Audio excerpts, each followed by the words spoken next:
Hello friends, आज हम continue करने वाले हैं आरजीयू प्रोसीजर को।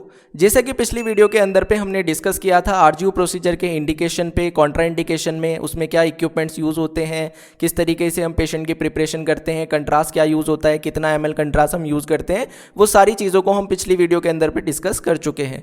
आज यहाँ पे हम देखेंगे कि हमारे पास में जो आरजीयू का प्रोसीजर है वो आरजीयू का प्रोसीजर हम किस तरीके से परफॉर्म करते हैं। ठीक है, तो इसके अंदर पे हम देख लेते हैं on the day of the examination, जिस दिन हमारा प्रोसीजर हम स्टार्ट करेंगे उस दिन हमारे पास में क्या होगा कि जो टेक्नोलॉजिस्ट होगा वो क्या करेगा, जो पूरा प्रोसीजर है, मतलब कि किस तरीके से हम प्रोसीजर पेशेंट के साथ में अप्लाई करने वाले हैं, किस तरीके से पेशेंट को हमें उसमें कोऑपरेट करना है, वो सारा का सारा प्रोसीजर हम पेशेंट को एक्सप्लेन कर देंगे। और पेशेंट से हम कंसर्न फॉर्म जो हमारा है, कंसर्न जो होता है प्रोसीजर करने का, वो हम यहाँ पे पेशेंट से ले लेते हैं, जो कि एक परमिशन है प्रोसीजर करने की।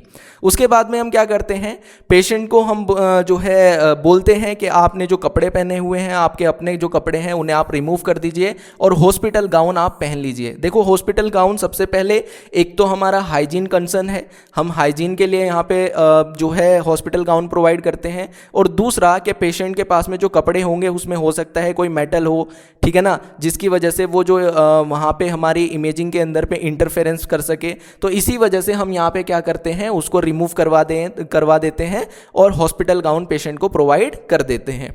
उसके बाद अगर हमें ज़रूरत है, जो इंट्रावेनस लाइन है वो हम इंसर्ट कर देते हैं पेशेंट की आर्म्स में।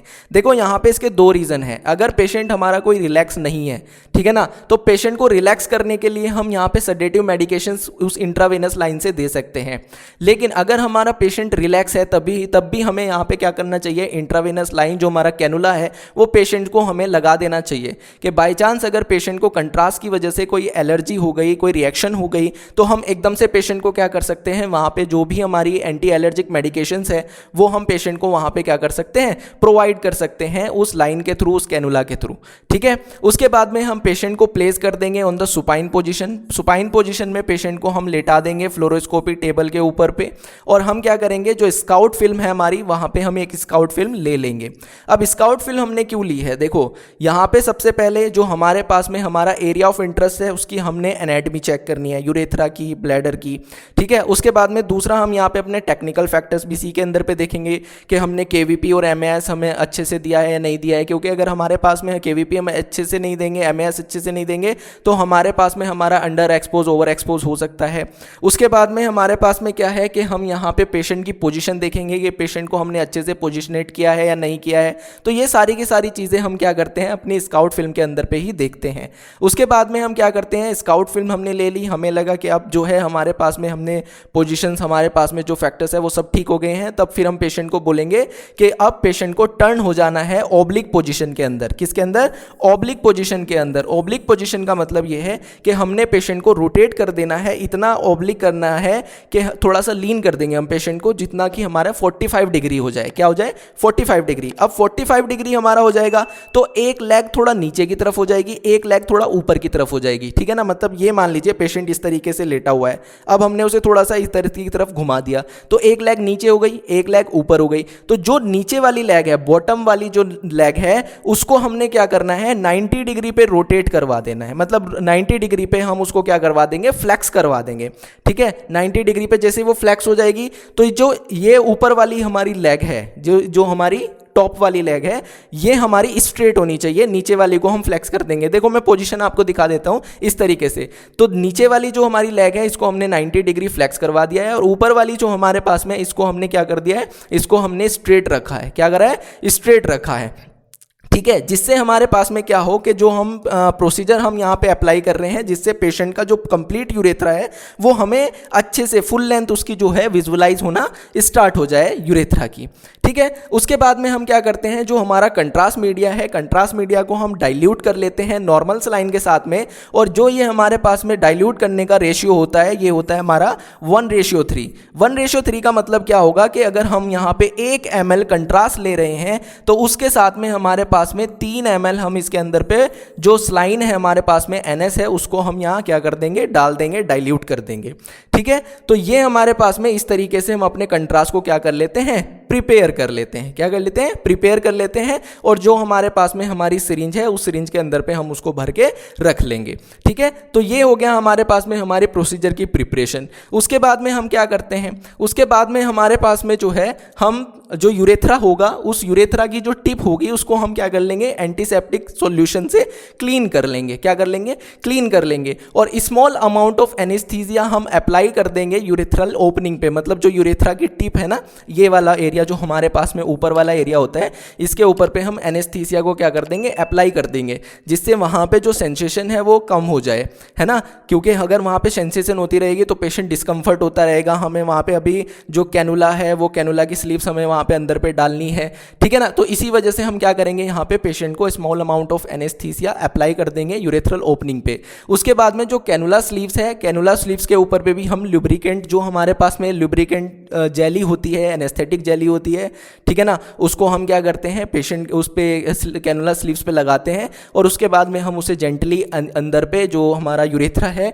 इसके अंदर पे हम क्या करेंगे? उसको इंट्रोड्यूस कर देंगे, ठीक है। क्योंकि अब हम यहाँ जो कंट्रास्ट देने वाले हैं वो कैनुला स्लीव से ही देंगे।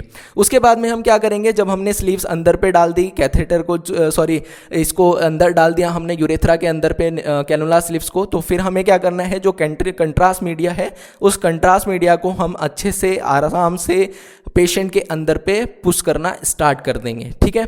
जैसे ही हम पेशेंट को कंट्रास्ट देना स्टार्ट करेंगे, ये हम सब देख रहे होंगे फ्लोरोस्कोपी गाइडेंस के अंदर पे, और जैसे ही हमारा जो कंट्रास्ट है वो कंट्रास्ट जाएगा यूरेथ्रा के अंदर पे, तो हम यहाँ पे क्या कर लेंगे? जो स्पॉट फिल्मिंग है, वो स्पॉट फिल्मिंग हम यहाँ पे कर लेंगे। स्पॉट फिल्मिंग, जैसे ही कंट्रास्ट हमारा अंदर जाता है, कंट्रास्ट हमें इसके अंदर पे यूरेथ्रा के अंदर पे दिखेगा, हम एकदम से क्या कर लेंगे? स्पॉट फिल्मिंग कर लेंगे। और उसके अंदर पे हमें क्या इवेल्युएट होगा? वो हमें इवेल्युएट होगा जो भी एबनॉर्मलिटीज होगी हमारी यूरेथ्रा के अंदर पे, ठीक है। उसके बाद में जैसे ही हमारे पास में जो कंट्रास्ट की अमाउंट हमें देनी है, मतलब हमें जो है 15 ml कंट्रास्ट देना है, या हमारे पास में हमें जो है 20 ml कंट्रास्ट देना है, तो जितना भी कंट्रास्ट हम यहाँ पे पेशेंट को देना है वो कंट्रास्ट हम पूरा देंगे। और जो कैनुला हमारे पास में है, कैनुला के स्लीव्स के साथ में हम इधर की जो ये टिप है यूरेथ्रा की, इसको अच्छे से क्लैम्प कर लेंगे। मतलब अच्छे से हम इसको पकड़ लेंगे, दबा लेंगे, जिससे हमारा जो कंट्रास्ट है वो कंट्रास्ट बाहर ना आए। जैसे ही हमारे पास में हमने कंट्रास्ट दे दिया और क्लैम्प कर लिया, करने के बाद में हम जो सेवरल फिल्म्स है, जो हमें रेडियोग्राफी लेनी है, अलग से फिल्मी हमने लेनी है, वो फिल्म हम लेना यहाँ पे स्टार्ट कर देंगे, ठीक है। तो कौन कौन सी फिल्म हम यहाँ पे मेनली लेते हैं? तो हमारे पास में जो फिल्म यहाँ पे ली जाती है वो होती है हमारे पास में 30 degree left anterior oblique film with right leg abduct and knee flex.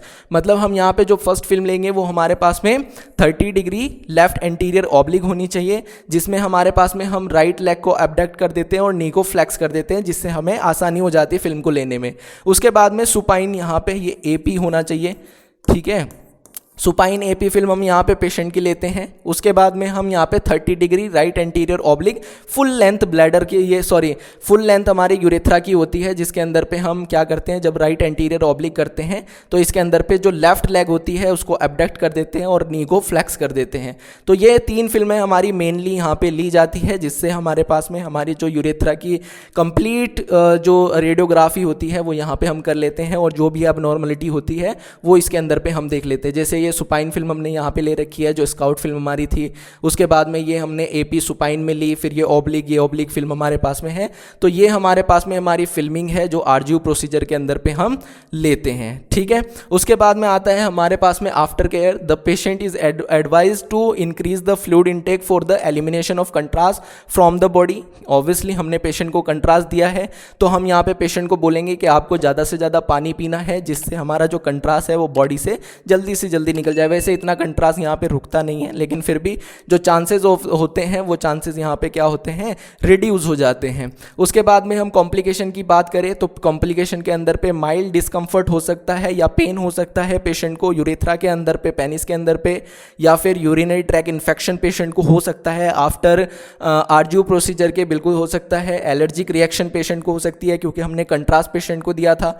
Urethral trauma और परफोरेशन हो सकता है। ऑब्वियसली हमने पेशेंट के अंदर पे यहाँ पे कैनुला स्लीव्स को लगाया था, अंदर पे म्यूकस है, म्यूकस लेयर है, वो रप्चर हो सकती है, उसके अंदर पे जो है ट्रॉमा हो सकता है। हेमेचूरिया पेशेंट को हो सकता है, यूरिन के साथ में ब्लड आ सकता है, बिल्कुल कंडीशन, ये कॉम्प्लिकेशन हमारे साथ में पेशेंट को RGU प्रोसीजर के बाद में आ सकती है, ठीक है। तो जो भी कॉम्प्लिकेशन पेशेंट को आती है, पेशेंट को हम एडवाइस कर देंगे। अगर कोई भी कॉम्प्लिकेशन आपको आती है, वो आपको क्या करना है, डायरेक्टली डॉक्टर को बताना है। तो ये हमारे पास में हमारा प्रोसीजर है, किस तरीके से हमारा प्रोसीजर जो है वो क्या अप्लाई किया जाएगा, उसकी टेक्निक हमारे पास में यहाँ अप्लाई की जाएगी किसके अंदर, प्रोसीजर के अंदर। और किस तरीके से हम यहाँ पे फिल्मिंग लेंगे और हमारी क्या टेक्निक होगी, यही सारी चीज़ें हमारी आरजीयू प्रोसीजर के अंदर पे अप्लाई की जाएगी। तो हमारे पास में आरजीयू प्रोसीजर के अंदर पे इतना ही, आज की वीडियो के अंदर पे इतना ही। Thank you very much. Please subscribe my channel.